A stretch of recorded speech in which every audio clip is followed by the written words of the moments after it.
The reason why it is the perfect time to have on the Purist, because today we are engaging in you know, around his neck of the woods, and that is tactics. And I think with this being the last show before Cadiz and Bayern, and the show where we break down the 5-1 Champions League win over Victoria Pilsen, it's a perfect time to talk about tactics. So where we begin is with that win over Victoria Pilsen, and let's start with the Lewandowski and Dembele part of this, right? They were the two standout players for good reason. And, I find, Julia, when I was trying to analyze this match, I didn't want to be too Dembele and Lewandowski heavy in that review, but there was certainly, while there was a team aspect to that 5-1 win, I think a lot of credit was properly due to those two individuals, and I think that really did kick off the discussion. We haven't heard the word reliance, I think, in over a year and a half, right? Since the great one left, we have not really had to use the word reliance. Yeah. I guess maybe a little bit of Pedri last season in the spring. You could say that Barca was relying on Pedri for results then. But at this point, both tactically on the score sheet, there was a reliance on Lewandowski and Dembele to break through in that game and get Barcelona over the finish line. Yeah, there was. And I think the XG in that game for Barca was maybe just over 2, I think, if I remember correctly, having scored 5 goals, that just goes to show really how big an impact those two players are having. Generally, though, things are working in this team. The combinations are working. I talked a little bit in my video about the sort of wide combinations between players like Sergio Roberto and Kessié and Dembele, obviously. And those were producing opportunities in the box. Sergio Roberto got in a few times. Alba got in a few times. But it's simply a case of the players with the highest quality are the ones that are taking up the advantage of those situations the most often. And that is obviously Dembele and Lewandowski. So yes, on the score sheet, they're certainly the ones racking up the goals and assists right now. But I don't think that's to say the team completely is dysfunctional otherwise, and that we're relying on them to create chances at least. There's chances being created, but these are the guys really taking those opportunities. Well, with that term over-reliance, I think that, I've already kind of answered this myself already, but I feel like the question of is there was an over-reliance on Lewandowski and Dembele. If we do extrapolate that to the other games, though, it seems like then you could argue there was a reliance on Lewandowski and Rafinha when he plays. Remember, he did get the full 90-minute rest. And so that kind of switches the question to, is there an over-reliance on Barca's right side? Because we did see Dembele has been a bit more in the background when he's on the left than when he's on the right with that Lewandowski-Rafinha trio. And then because Ansu is coming back from his long layoff, his first start in a long, long time, there seemed to be, a bit of a quiet performance from Ansu as well. Kind of finding the game, not really being the typical Ansu that we'd expect him to be in certain spots. And, I think in the inverse of last season, when we saw the numerical overload on the left side, where play was really going through Alba, and that was where Pedri was as the left interior, and then working through whoever that left winger was at the time. There was always an attempt to really flood that left side and then switch the ball over to Dembele and leave him with a lot of space to go 1v1 on the right. That was the game plan. There also was not a number 9, the likes of Lewandowski, up top either. It was either Memphis or Luke de Jong. All right. It seems like the tactic is now switched, where there seems to be a flood on the right side, and then the left side, it could be a number of factors, right? It could be when Balde plays, Xavi doesn't want to overload Balde with too much offensive and defensive responsibility. And then even the game against Victoria Pilsen, does he fully believe in Alba still, right, to overload that side? I think Pedri, his role in the midfield has been a bit more free range, so he hasn't totally been a left interior, if you will. We've seen Gabi kind of defend horizontally more than he does even vertically. And so the right side tends to be where that winger is most comfortable, that being Rafinha or Dembele, right? And I think it just comes down to comfort more than I think it might come down to an actual tactical approach, right? And the other key too is that winger has to also receive that on the right side, has to receive that ball deeper when Araujo plays at right back, because you have to go and receive the ball closer to him as opposed to the other side when you're expecting a diagonal ball or a switch of play with Balde basically being a winger. Yeah, no, everything you've just said is completely accurate, and I think to not to oversimplify it too much, but it does come down to the fact that Barca's prime creators prefer to play on the right hand side. That game against Pilsen, for example, if you look at the passes that Barca made into the box, you can take any player essentially, Pedri, Kessié, Ansu, whoever you like, compare their sort of passes into the box graph to Dembele's, and you see Dembele makes so many more passes into the box than anybody else by a significant margin. And that's because he's the type of player that wants to get onto the ball and is always looking to be very direct and cut through those passes.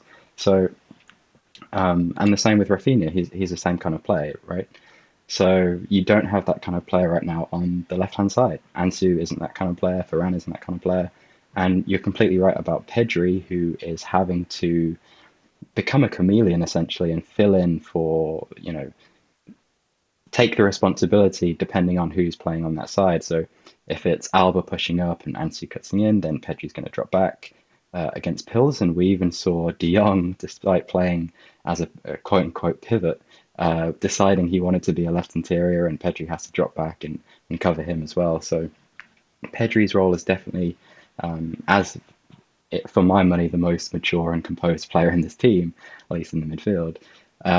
He, aside from Busquets, obviously, is essentially being sacrificed in an attacking, destructive sense.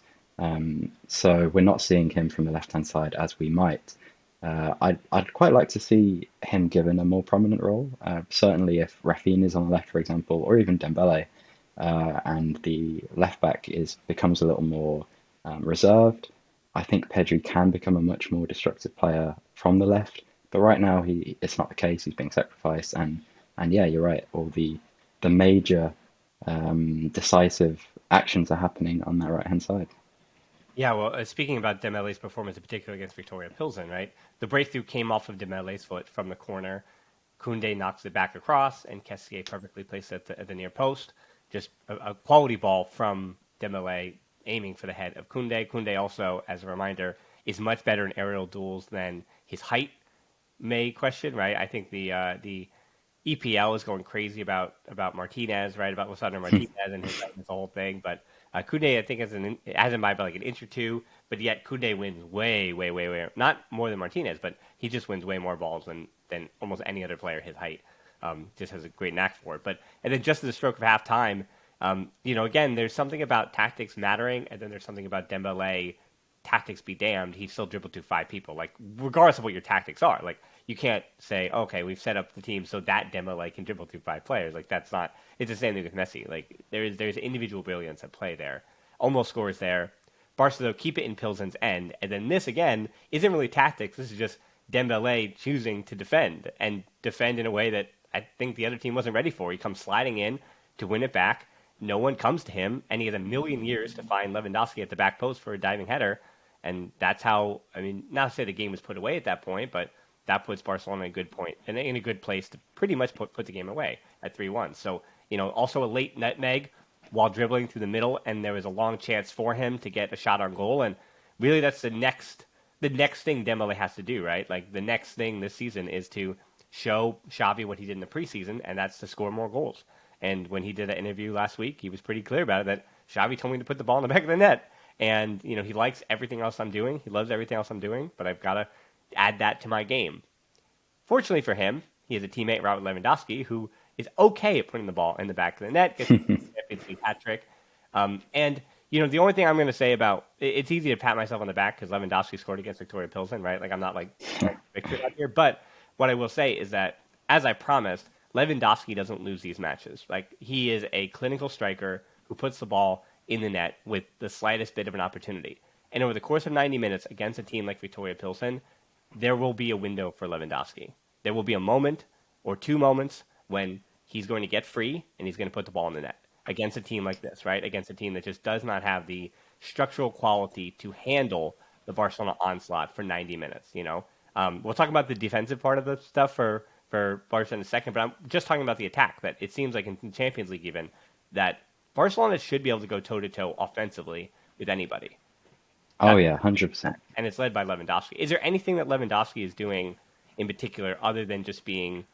I guess, how is Lewandowski... This would be the better way to say this. How is Lewandowski now playing off, let's see, Roberto being an inverted overlapping. I guess that would be the term, right? Inverted overlapping right back, like coming in and becoming that almost an attacking midfielder, making that Roberto run, and then Dembele and Lewandowski kind of working off each other, as well as the movement between Ansu coming into the box and becoming that secondary striker behind Lewandowski, and then Ferran Torres. That's how he gets the assist, right? He lays it off to Lewandowski for the the fourth goal of the game for Lewandowski's hat trick. So yeah, where is Lewandowski's movement in comparison to the other forwards that is both optimistic for you, but also you're looking to get a little bit more out of? Well, I think he's just a master, isn't he? Really, he understands the positional game so well, and that means that he's appearing in positions that you probably wouldn't expect, which is a lot deeper than just a poacher. Particularly on the left-hand side, he's dropping in almost beside Pedri at times, and then Pedri might push up. Um, what a player like this allows you to do is absolutely maximize the positional game because you have a player who understands the rotation part of it, right? So he can drop into a position like Pedri's, for example, and Pedri's intelligent enough to then, attack that space. The same with Ansu if he tucks inside, and so it gives you a lot more options and a system that's a lot harder to defend because you've got players moving all over the place. It's very typical of Pep City, for example. And Lewandowski's movement outside of the box is so good that it facilitates those kind of situations. Um, and that's actually making him, alongside Dembele, one of the prime creators, not just goal scorers. We're seeing him, if I go back to sort of passes into the box, after Dembele, the guy who's doing that the most is Lewandowski from primarily that left-hand side. There was a situation, I think Alba got in behind against Pilsen where Dembele played a lovely little dink into him, and Alba, I think he's pretty low on confidence at the moment, but didn't make the most of that opportunity.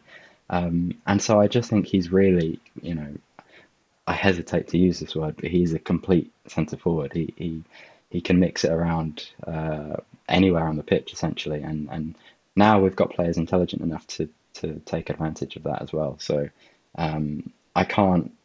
There's nothing I can say to Lewandowski to improve him. I think he's got it all, quite frankly. And it's just now a case of are the other players, when presented those spaces and opportunities, good enough to step up? In some cases, yes, and as we saw against Pilsen, in some cases, no.